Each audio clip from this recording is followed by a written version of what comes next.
Today, we are diving into a huge problem, one that gums up global trade and costs businesses billions. And it all boils down to one thing, a fundamental lack of trust.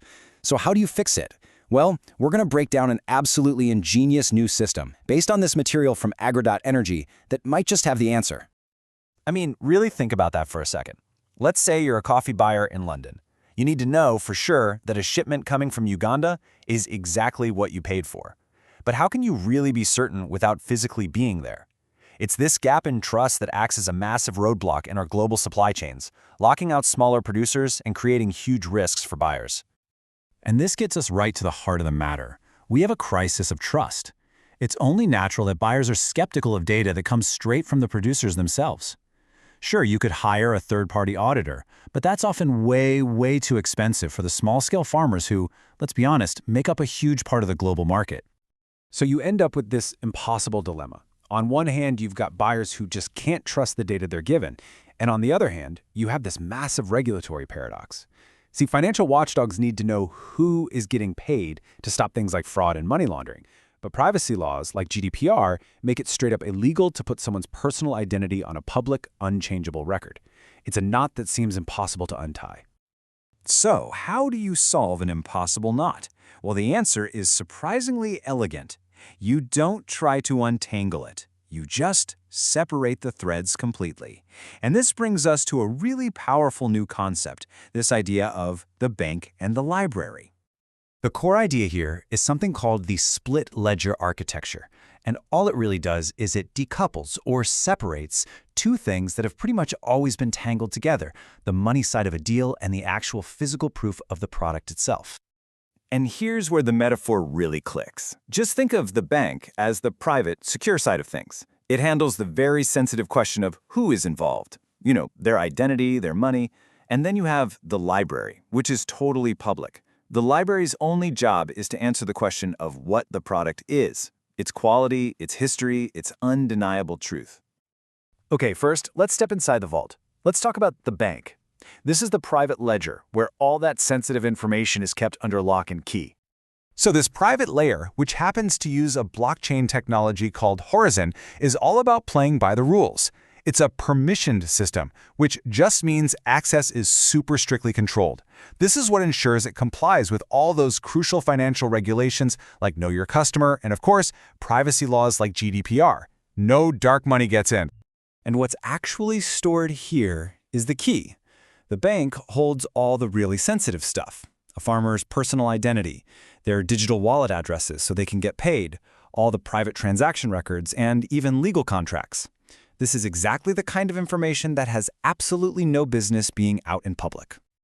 You know, the source material puts it perfectly, and it sets up the other half of the system so well. It says, while money and identity require the shadows of a vault, the product's truth needs to be brought out into the light. And that takes us to the public side of this whole equation, the library. Now, the library is built on a decentralized public network called Freenet. A good way to think of it is like a global bookshelf that can never, ever be edited or taken down. Anyone, anywhere, can look up a product's full biography without asking for permission. This ledger is completely obsessed with the what, and it could not care less about the who. And just look at what's on the shelves here. It's all pure physical data. Moisture content, hashes from sensor scans, the public key of the machine that witnessed it all, and check this out, the GPS data. It's intentionally fuzzed to a 10-kilometer radius. This is so clever because it proves the general origin without giving away the exact location of a farmer's field, which is crucial for protecting their safety and privacy.